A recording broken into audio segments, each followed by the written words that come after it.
Hello all. I am Meghana PS, working as an assistant professor in commerce, Government First Aid College, Paramsagra. I am discussing the subject financial markets and services, in which the module number 5 mutual funds.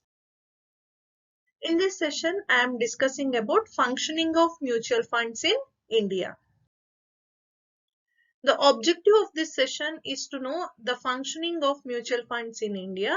Outcome of this session is you are aware about the functioning of mutual funds in India.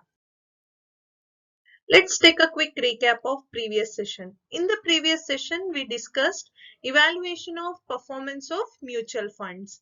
We use several methods to evaluate the performance of mutual funds. In that, we discussed alpha, beta, R square, expense ratio and other parameters of mutual funds.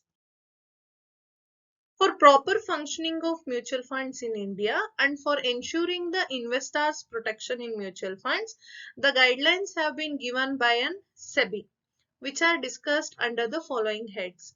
The first one is general and next is business activities, offer documents, schemes, investment norms, expenses, income distribution, disclosure and reporting, winding up, and violation of guidelines. In this session, I am discussing three of these: general, business activities, and offer documents.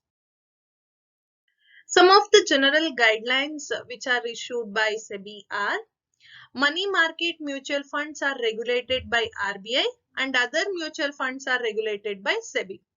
As in case of money market mutual funds, they trade in money market instruments. That's why the regulatory body for money market mutual funds is RBI, and all other mutual funds are regulated by Securities and Exchange Board of India. And mutual funds shall be established in the form of trust under Indian Trust Act and authorized by SEBI. They have to establish in the form of trust itself under Indian Trust Act, and they have to get authorized by an SEBI. And mutual funds shall be operated only by separately established asset management company. No other companies can operate the mutual funds. Only asset management companies can operate the mutual funds. And the sponsor has contributed or contributes at least 40% to the net worth of the asset management company. To be the sponsor for an asset management company, he has to invest at least 40% of the net worth of asset management company. And the AMC, asset management company, should have minimum net worth of 50 crore rupees at all times. The net worth of asset management company, the minimum amount is rupees 50 crores. And at least 50% of board of asset management company must be independent directors who have no connection with the sponsoring organization. As we know, we have a sponsors. So the directors, that is at least 50% of the board of directors of asset management company, should be independent, which means they should not have any connection with the sponsor organization. And the chairman of asset management company is not a trustee of any mutual fund. So to be the chairman of asset management company, should not be the trustee of any other mutual funds. And the SEBI is given the power to withdraw the authorization given to any asset management company if it is found to be not serving the best interest of investors as well as the capital market. If SEBI found that any of the asset management company is not following the rules and regulations of SEBI and it is not working in accordance with the interest of investors and the capital market, SEBI has the power to withdraw the authorization of asset management company, because the asset management company can only operate when authorization is given by SEBI. If SEBI declines or withdraws the authorization, the asset management company cannot operate. With related to guidelines of business activities, which is given by SEBI to the mutual funds, the first one is both AMC and trustees should be treated as two separate legal entities. We have AMCs, asset management companies, and trustees for mutual funds. So both are having two separate legal entities. They are not same.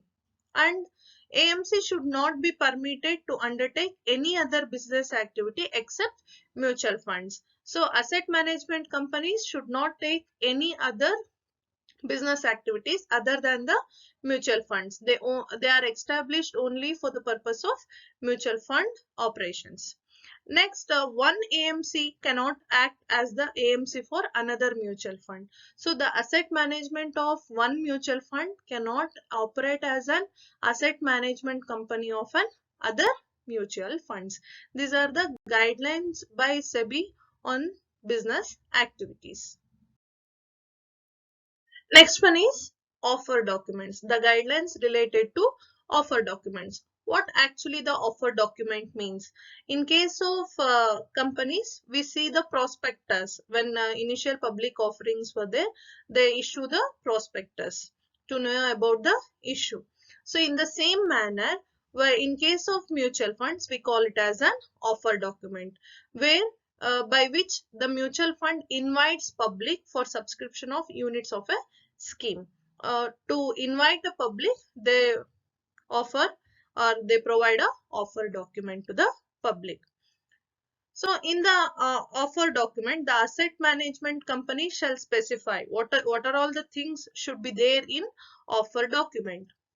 The first one is the minimum subscription amount it seeks to raise under the scheme. So minimum subscription, as we have in companies like that same manner, the minimum subscription amount, how much is required for a scheme, that has to be specified in the offer document. And next is in case of oversubscription, the extent of subscription it may retain. In case of oversubscription means they called for so and so units. If the subscription is more than that, then at that time how much extra can it retain? So that is that has to be mentioned in the offer document.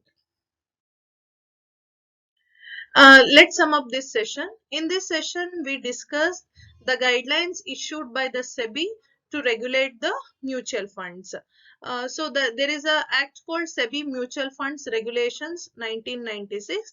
Under that, the various guidelines are issued by SEBI with related to asset management companies, trustees, offer document, and other business activities.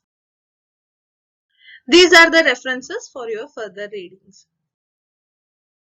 Thank you all.